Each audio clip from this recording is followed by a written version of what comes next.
ओम जगदाधार सर्वधिष्ठान धात्रे नमः। ओम जगदाधार सर्वधिष्ठान धात्रे नमः। सच्चिदानंद भगवान की सत्य सनातन धर्म की जय। सतगुरुदेव भगवान की जय।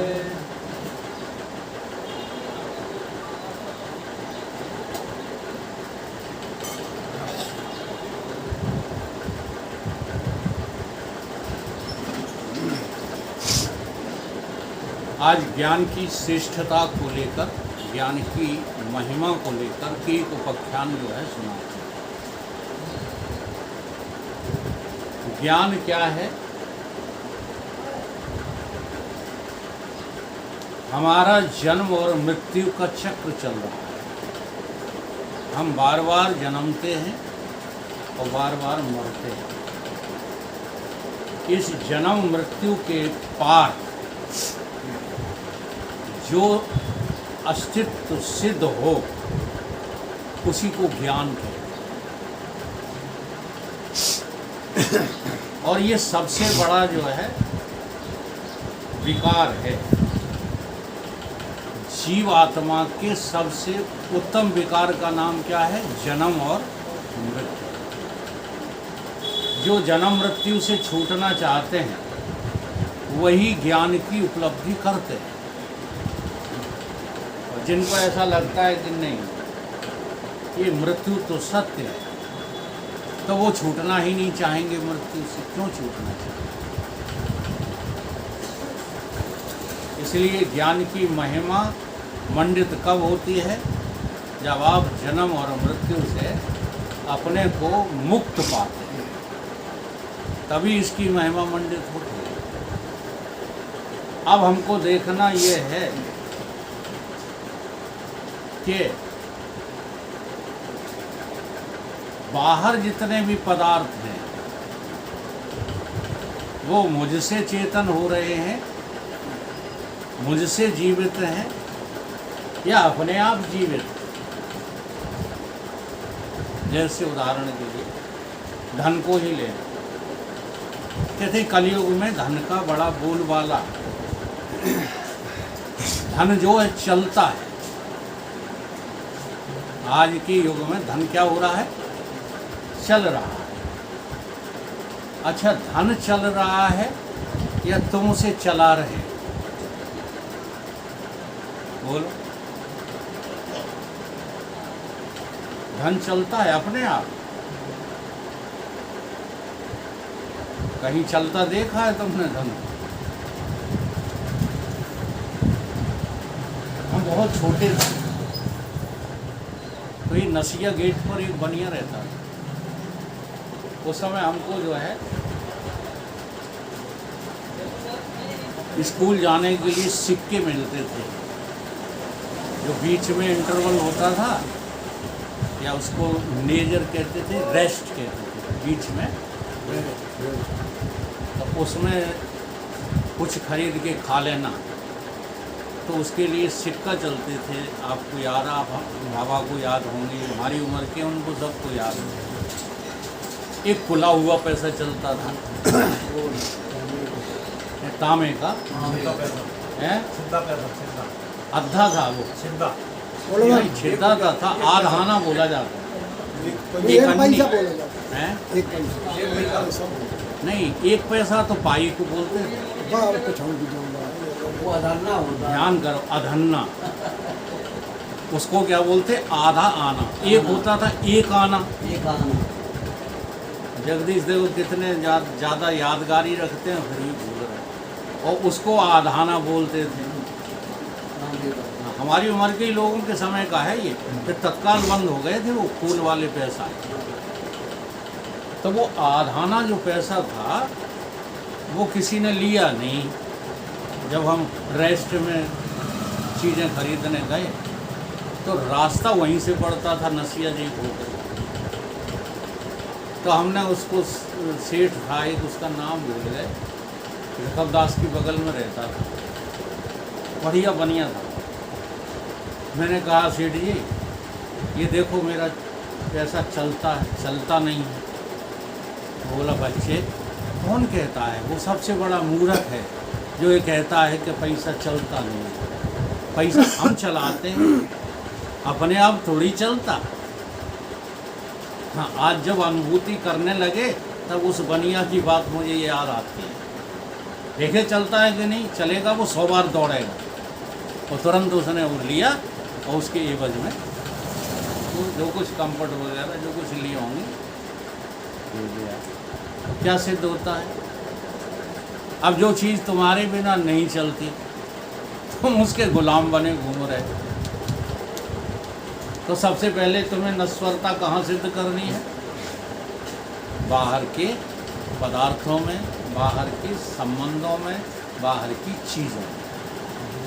अगर तुम्हारी नज़र में नश्वर होगी तो कतई आप उससे आकृष्ट नहीं होंगे। और जरा सी भी सत्यता है अगर उसमें तो लोभ आ ही जाएगा बचाने।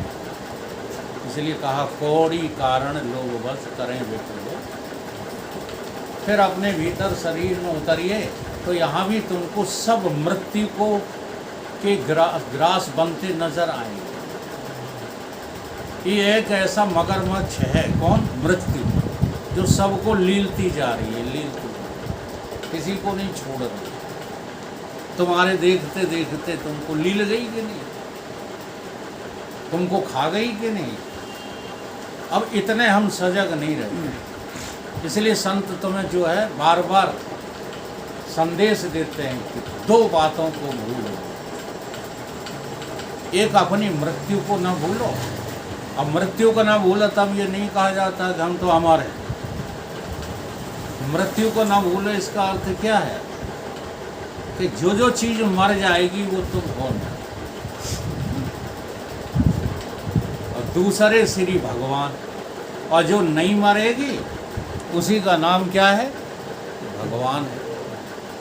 अब साधना हमको यही करनी है, मृत्यु को देखते चलो और अमरता को देखते चलो। इतना हमारे अंदर विवेक पैदा हो। तो ऐसा विवेक 5 वर्ष के बालक को पैदा हो गया जिसका नाम था नचिकेता। क्या नाम था? गौतम के वंश में, गौतम ऋषि के वंश में आरुण ऋषि का पुत्र उद्दालक, उसके पुत्र का नाम था नचिकेता। तो एक बार जो है उद्दालक ने यज्ञ किया और उस समय उद्दालक की स्थिति जो है बिगड़ चुकी थी और बिगड़ ही जाती है। एक लड़का गया, फटे हाल था, एक माता जी के यहाँ जो है भिक्षाटन करने लगा। था तो वो ज्ञानी पुरुष, लेकिन भीख मांग कर खाता था। भीख मांगी तो माता जी जो है बड़े भाव में आ गई, पूछने लगी, बेटा ये तुम्हारी हालत कैसे हो गई? जीर्ण शीर्ण कपड़े, फटी फटाई जूते चप्पल, ये बताओ मुझे।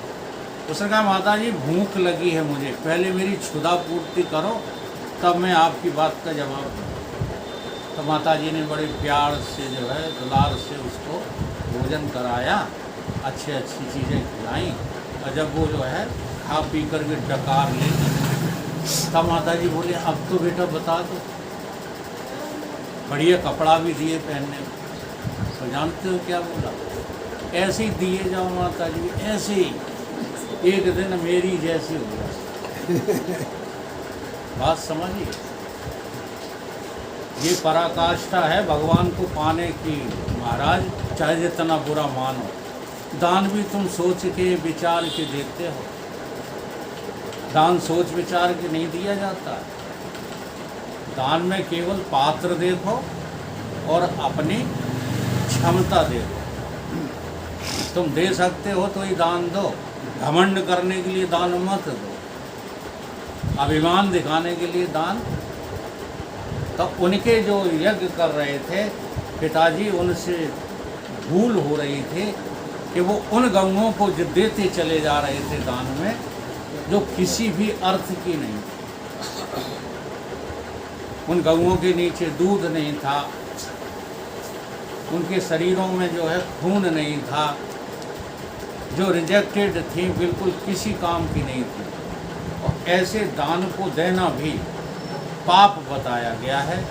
ये बात नचिकेता को जो है अच्छी नहीं लगी। अब विवेक उसके पास था तो अपने विवेक से दोनों तरफ सोच रहा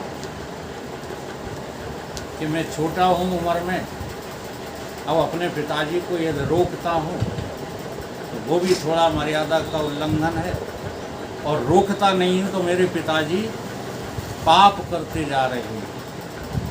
तो उससे रहा नहीं गया और जाकर के कहने लगा, पिताजी एक मेरी बात भी सुन लीजिए। उन्होंने कहा, हाँ जल्दी बता क्या बात। आप जो गाँव में दान दे रहे हो तो दान तो आप अच्छा कर रहे हो, कोई बुरी बात नहीं है, लेकिन ये गाँव में उसने ये नहीं कहा कि आप दान मत दीजिए। जी हाँ, ये मर्यादा होती है पिता के प्रति पुत्रों की, कैसे बात करना चाहिए पिता से। आप जो गाँव में दे रहे हो उनको मैं देख रहा हूँ कि उनमें कोई क्षमता नहीं है, वो घास भी नहीं खा सकते हैं, उनके दांत भी गिर गए हैं और वो दूध भी नहीं दे रही हैं, उनके शरीर में बिल्कुल खून नहीं है। तो ऐसी व्यर्थ वस्तुएं हैं जो इन जो है ब्राह्मणों को जाकर दुख ही देंगी, इन्हें सुख नहीं पहुंचाना।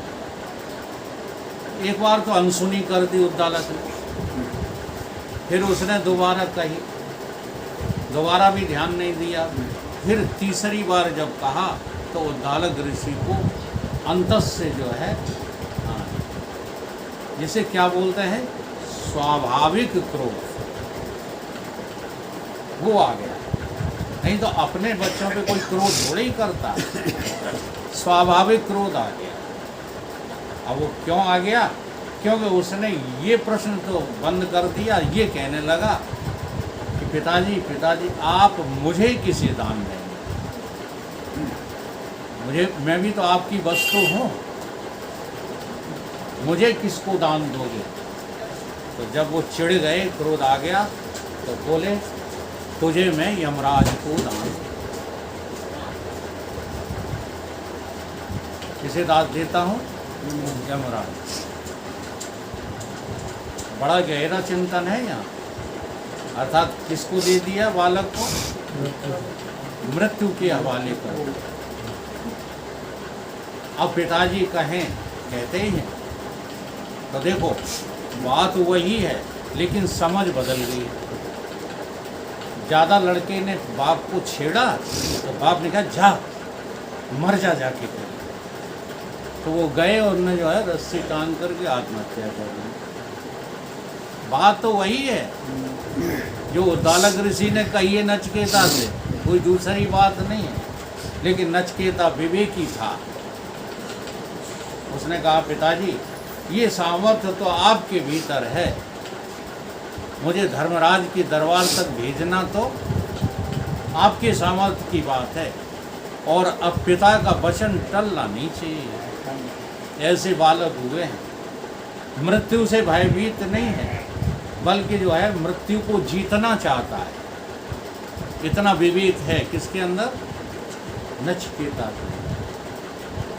अभी नचिकेता जो है हमारी तुम्हारे जैसा हाड़ मांस खून वाला आदमी बच्चा है कि नहीं, लेकिन पूर्व का पुरुषार्थ उसका इतना मजबूत है कि वो इस जन्म में परमात्मा को पाने की इच्छा रखता है, इसलिए उसने ये रोल किया।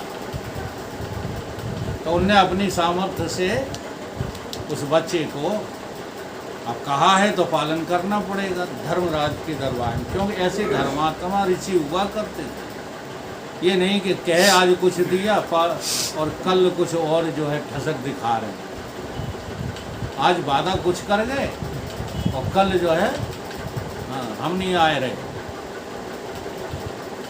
देखो ये बातें जीवन में पालन करना पड़ेगा। आज हमारे यहाँ ऐसा विघ्न नहीं है। अगर आपने किसी से वादा कर दिया, फिर लाख विघ्न आ जाएं, टलना नहीं चाहिए। भगवान कहते हैं मोर बचन चाहे पड़ जाए फीका, तो साधक वचन पत्थर की साधना उसी को कहते हैं। अब ये सारी बातें हमारे हाथ में हैं जो नचिकेता आचरण कर रहा है, लेकिन हमने तो कहानियों के रूप में उपनिषदों की कथाओं को भी सुना और फेंक दिया, पालन वालन तो करना ही नहीं। और जब तक पालन नहीं करो तब तक कथानक बेकार है। तो नचिकेता सीधा जो है यमराज के द्वारे पर खड़ा कर दिया उनके पिताजी ने अपनी योग शक्ति से। अभी जीवित है, मरा नहीं है। तो यमराज के जो घर वाले थे, पत्नी आदि, उनको बड़ा आश्चर्य कि यहाँ तो लोग शरीर छोड़कर आते हैं, ये कौन अतिथि आ गया जो सशरीर आ गया। तो मारे डर के कोई बाहर निकल के नहीं आया। तो 3 दिन तक भूखे प्यासे नचिकेता उनके दरवाजे पर खड़े। ये हमारे गुरु के मुख से सुनाई हुई कथा है। अब उपनिषदों में कैसा लिखा है कैसा नहीं मैंने अभी टच नहीं किया है, केवल गुरुदेव का चिंतन किया, तो आज ये कथा थोड़े दिमाग में आ गई। अब वो खड़ा है भूखा प्यासा। 3 दिन बाद धर्मराज लौट करके आए तो उन्होंने जो है बड़ा प्रायश्चित किया। तो अपने घर वालों से कहा कि डरने की क्या जरूरत है, माता पिता गुरुदेव संत अतिथि इनसे भय खाने की जरूरत नहीं। बड़ी बड़ी जो है मार्मिक कथाएं हमारे ग्रंथों में हैं। संत अगर डाकू बनकर भी आए तब भी डरना नहीं, तुम्हारे संपर्क से डाकू भी संत बन जाएगा। लेकिन अब वो चीज़ है ही नहीं हमारे अंदर, इसलिए हम डरते रहते हैं। मजबूर होना पड़ता है नकली साधुओं को असली बनने के लिए। अब जो है धर्मराज आई उसके सामने तो आंखें नीची धर्मराज, देख लो धर्म का काम संभाले हुए हैं, लेकिन नचिकेता के सामने आंख नहीं उठा पा रहे। कह रहे तू मेरा अतिथि है और मैंने बहुत बड़ा अपराध किया है, तुझे 3 दिन तक अपने दरवाजे पर प्रतीक्षा करवाई। इस अपराध के बदले में मैं संकल्प लेता हूँ कि जो तू 3 वर मांगेगा, 3 दिन की सजा। 3 दिन खड़े हो गए तो 3 ही वर तू जो है मांग, जो भी मांगेगा मैं दूंगा। तो नचिकेता ने पहला वर मांगा अपने पिताजी की हृदय की शांति।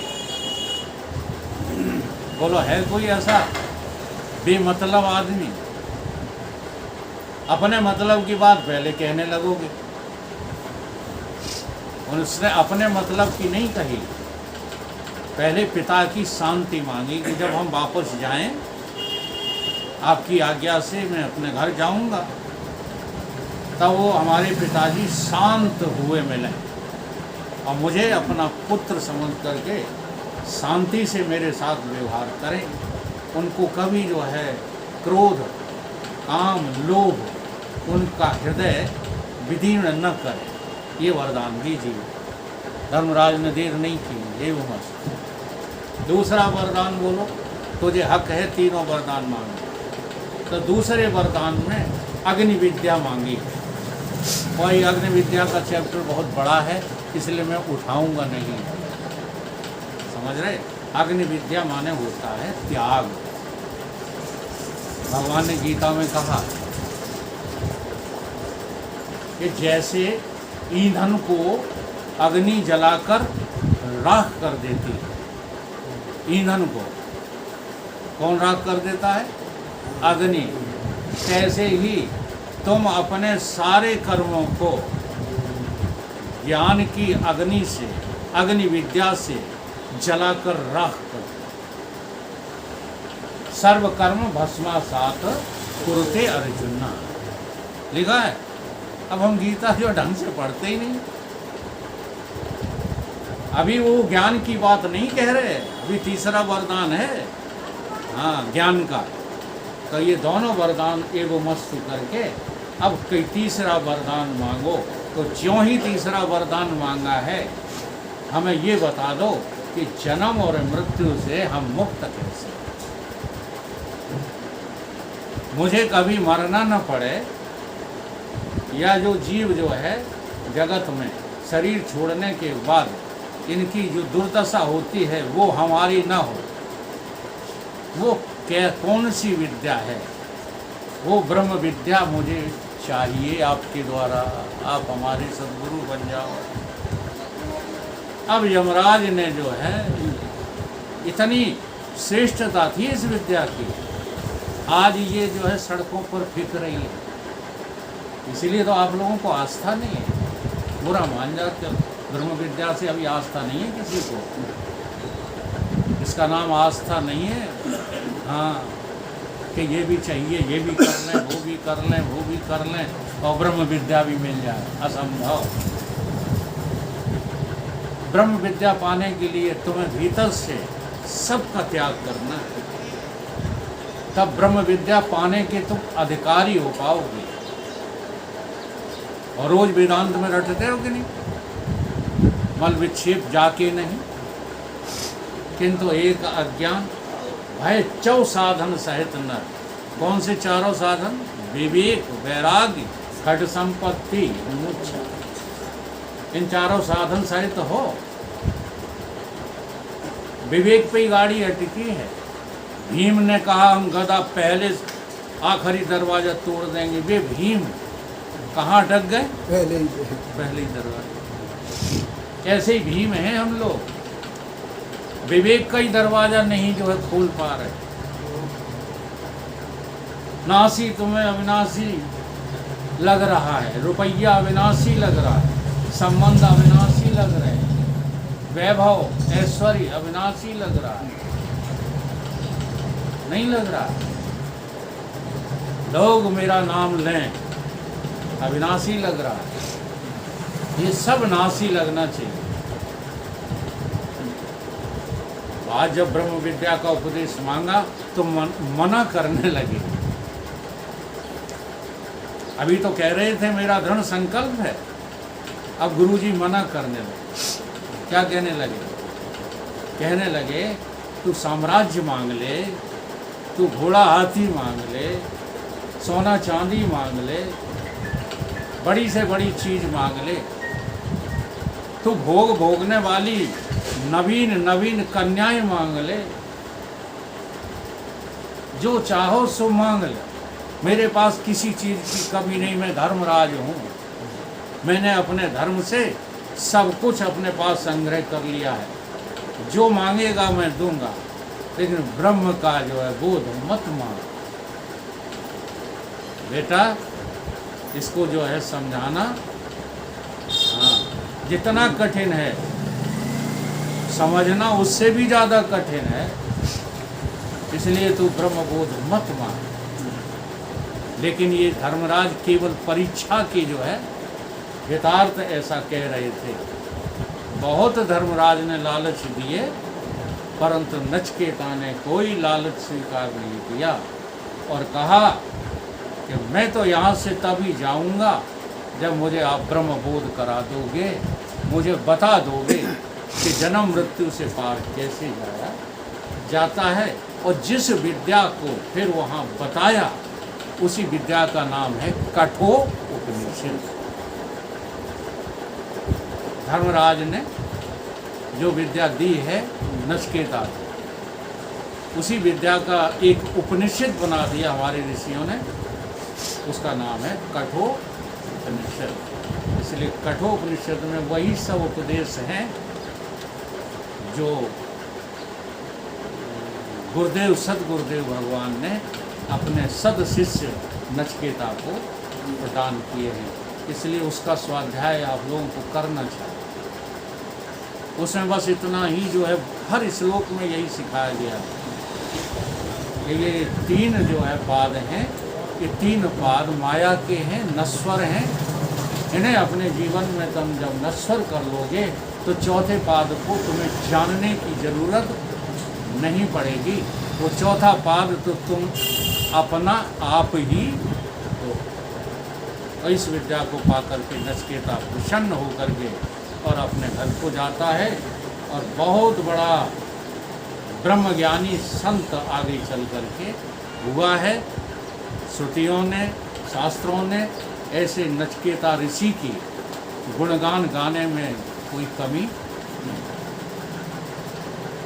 ये नचिकेता का उपाख्यान इस बात को सिद्ध करता है कि मनुष्य का जन्म केवल ब्रह्म ज्ञान के लिए ही मिला। भक्त नचिकेता से